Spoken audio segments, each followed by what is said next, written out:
Bueno, vamos a hablar de política con Pedro Morini, secretario de Lechería de la provincia. Gracias por visitarnos. ¿Cómo le va? No, gracias a ustedes por invitarme.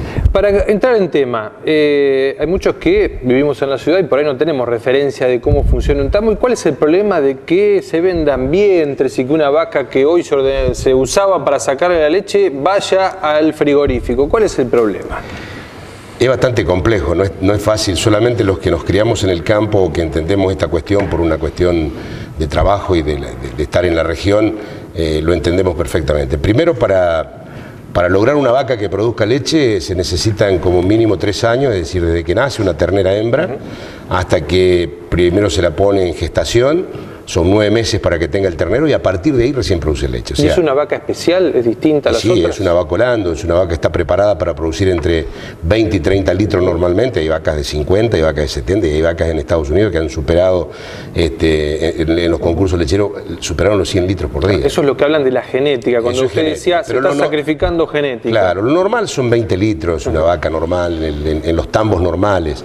Después, bueno, hay tambos que ya están en 30, pero ahí hay mucha genética incorporada. Es decir, cuando uno habla de genética es el entrecruzamiento que se hace trayendo semen o toros de Estados Unidos y buscando las mejores vacas, inseminando las mejores vacas. Ahora ya se trabaja con trasplante embrionario, es decir, de una misma vaca se sacan una cantidad importante de embriones y después se incuban en otras vacas. ¿Y por qué las mandan al frigorífico? Y porque es el final que tiene la vaca, cualquiera de las vacas. La vaca produce más o menos, normalmente tiene 5 lactancias, o sea, se puede usar 5 años una vez siendo adulta. O sea, se ordeña más o menos, son de ordeña tiene 9-10 meses la vaca, y así que son en total unos 50 meses, alrededor de 1500 días de ordeña que tienen su vida útil la vaca. Y cuando se termina, es un animal que sirve todavía para consumo humano y es de buena carne porque la vaca... Pero ahora la están mandando antes de que termine su vida, digamos, vacas, como lechera. Claro, hay vacas que hoy en la primera lactancia o en la segunda están mandando al frigorífico. ¿Por qué? Porque ocurre lo siguiente. La vaca cuando entra en estrés, ya sea por calor, por lluvia, por mal tiempo, por pantanos, como todo ser natural, creado en la naturaleza, ¿qué hace? Generalmente deja de producir leche para usar esas reservas para sobrevivir. Y una vez que la vaca se seca, que en el campo se dice secarse cuando deja de dar leche o cuando produce 3 litros por día, 2 litros por día, hay que esperar una nueva lactancia y son casi un año. Entonces el productor saca la cuenta, tener una vaca un año dándole de comer sin producir, agarra y la vende. Y la lleva a la feria, eso termina en hamburguesa después. La otra cuestión, Pedro, que la gente de la ciudad muchas veces no entiende cómo puede ser que paguen góndola 1 litro de leche 18 o 20 pesos y al tambero le paguen ¿cuánto? 3, 4 pesos. 4 pesos. Esa diferencia, esos 15 pesos de diferencia para poner una referencia exacta, ¿quién se lo queda? Bueno, la cadena láctea que está integrada desde la base, que es la producción primaria, ¿no es cierto?, el que produce la leche, que es el productor, el tambero neto del campo, ¿no? Después tenemos la industria que está en un sector medio, donde entre la industria y el productor está el transporte para juntar la leche del campo y llevarla a la industria. Una vez que se elabora, después hay un sistema de distribución que muchas veces es de la propia industria o si no está tercerizado y después llega a las bocas de expendio, es decir, llega a la góndola, llega a los supermercados, los almacenes de barrio. Y hoy nosotros notamos de que cuando de la planchada de fábrica un queso cuartirolo más o menos de buena calidad está saliendo en el orden de los 60 pesos y en el supermercado lo pagamos 110. Claro. Y no estoy hablando de las primeras marcas. O sea que ahí se incorporan impuestos y el margen de ganancia del comercio, por supuesto. Bueno, los impuestos arrastran desde el principio, ya viene, claro, porque el IVA se viene acreditando y debitando y después muy poco impuesto provincial. El tema está en los supermercados, digamos, los que se llevan la gran tajada. Mire, yo fui autor en el año 2008 cuando era diputado nacional de una ley de lechería que hizo mucho ruido. Era una época buena la lechería, porque digo siempre, estas cosas hay que hacerlas cuando la situación está buena. Hacer una ley cuando la situación está crítica sirve nomás para discutir, no para otra cosa. Y yo planteaba en ese momento 35% del valor final de la cadena, 35% para el productor, 35% para la industria y 30% para el comercio. Hoy el comercio se está llevando entre 7 y 8 puntos más que eso y el productor no llega al 20%. Entonces cuando una cadena no está distribuida por lo menos 33, 33 y 33, que sería un tercio cada uno, alguien se está quedando con plata de los demás. Y el Estado, usted hizo un proyecto en su momento, me acuerdo. ¿El Estado de qué manera puede intervenir hoy y no lo está haciendo? Yo creo que el Estado tiene alternativas. Es decir, primero aplicando algunas leyes que están en el propio Código Civil, ¿no? Es decir, abastecimiento, la segunda, ¿no es cierto?, es el tema de dominancia que hay en el mercado, esto uno si lo mira posición dominante en el mercado. Claro, una posición dominante, porque indudablemente ocurre esto.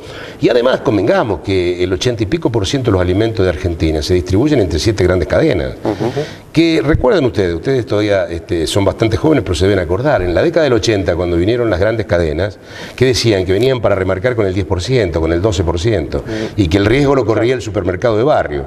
Hoy resulta que las grandes cadenas están marcando más que los supermercados de barrio. Ahora, Pedro, pasamos de un gobierno del anterior que se lo acusaba de intervencionista cada vez que intentaba influir en el precio o controlaba a los comercios. Y hoy tenemos un Burjaile que dice, bueno, falta manteca, pero es un problema del mercado. Nosotros no podemos meter, dice. Bueno, nos vamos de un lado, de una esquina hacia la otra, ¿no? ¿Y es de su partido, Burjaile? No tengo duda, y además fue par mío. Sí, con Ricardo estuvimos en la Comisión de Agricultura juntos. ¿Y qué pasó? Pero no es un problema Burjaile, es un problema del gobierno. Sí, es un problema, yo creo que es un problema un poco más abajo todavía que Burjaile. A ver, el intervencionismo de Moreno con el revólver sobre la mesa no sirve, y la libertad de mercado tampoco sirve. Es decir, yo creo que el intervencionismo muchas veces se puede dar y puede ser propositivo del Estado. Es decir, a ver, sentar la cadena a la mesa es una alternativa, porque si sentamos los eslabones por separado, cada uno va a contar su foto, no la película. Y la foto nunca es la película final. Por lo tanto, me parece que ahí hay un error del gobierno de no sentar a toda la cadena en la mesa, es decir, la producción primaria, la industria y el sector comercial. Primer tema, yo creo que ahí cada uno, si muestra los números, nosotros desde el sector primario lo tenemos en el Ministerio y lo podemos mostrar con total tranquilidad, porque además somos la única provincia que publicamos una banda de precios que tiene capacidad de pago de la parte industrial. Ahora, pero cada vez que el Estado cita a los supermercados, queda la silla vacía. Bueno, también hay algunos parientes que están metidos en el gobierno, ¿no? Es difícil pedirle al tío que dé explicaciones de los problemas, ¿no? No es por defenderlo al gobierno Macri, pero siempre ha ocurrido eso, ¿eh? Está bien, pero... Él lo dice pro Brown, por la gente de la Anónima. La gente votó otra cosa, es decir, la gente no votó lo anterior. Y ya pasaron 7 meses, yo creo que los tiempos se agotan, es decir, la gente tiene... A ver, no estamos... Mire, yo hoy vengo de visitar un campo, hago normalmente 5, 6, 7, 10 campos por semana visito, porque no hay que quedarse solamente dentro del ministerio, sino hay que salir a recorrer y hablar con la gente. Productor de 130 hectáreas, ordeña 2.700 litros, ordeña 360 litros. No le alcanza ni siquiera para pagarle el tambero, porque le tiene que dar 18.000 de básico al tambero, porque si no, no vive hoy alguien en el campo. Ese productor tuvo que salir a trabajar manejando un tractor para poder mantener su familia. ¿Usted cree que el Estado no tiene que estar ahí? El Estado estuvo hasta ahora cuando le pudo sacar impuestos. Cuando le sacó el 35% de la soja, el 20% del maíz, cuando le retuvo los lácteos, cuando le daba los ROE para poder exportar. Ahora resulta que el Estado se olvida. Y Morini, y usted, me imagino, tienen diálogos de la provincia con los funcionarios nacionales. ¿Qué le dicen?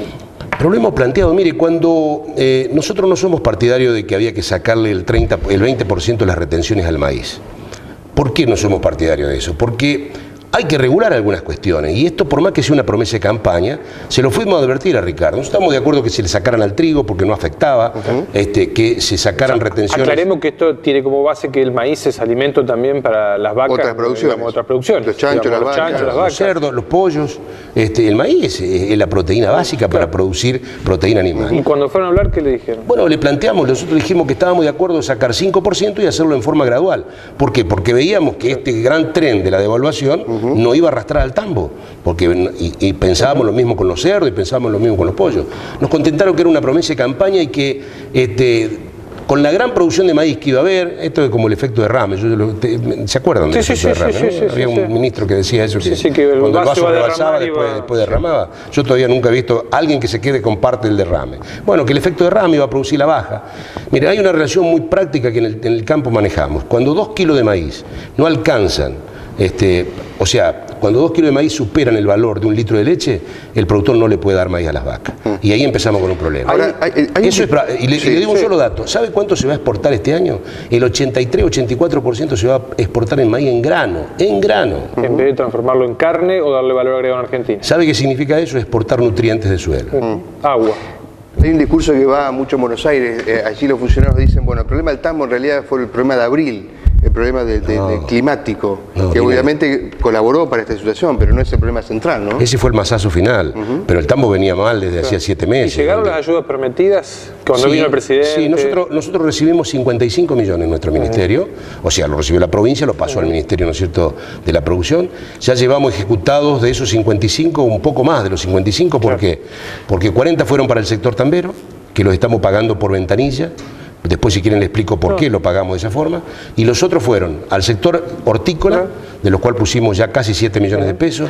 Fueron a sectores como el arroz, la caña, pusimos... Pero el ministro dijo que se perdió 2.500 millones de dólares en todo, digamos. Sí, se quedó corto el ministro, un poquito más. Le consulto... Contigiani, sí, pero un poquito más. Yo sigo siendo todavía... ¿Usted cree que fue más grave? Sí, más grave. ¿Sabe por qué? Digo, porque comparar 2.500 millones de dólares contra 55 millones de pesos... El tambo solamente perdió entre 700 y 900 millones de dólares. Brevemente... Una economía, ¿sabe cuánto es la economía del tambo en la provincia de Santa Fe?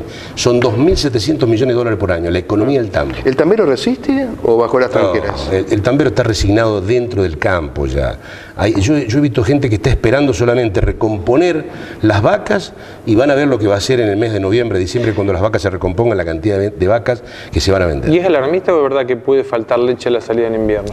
Mire, los argentinos consumimos 8.000 millones de litros de leche, producimos 11.000. Ahora, en estos momentos, si la producción fuera igual que ahora, estaríamos apenas produciendo lo que consume el mercado interno. Así que puede faltar leche. Yo estoy convencido que si no hacemos bien las cosas, vamos a tener lo suficiente para el mercado interno, no vamos a poder exportar nada. Pedro, gracias por estar acá. Muchas gracias. No, gracias a ustedes por llamar. Nos despedimos de Hablemos de Política, nos reencontraremos dentro de una semana.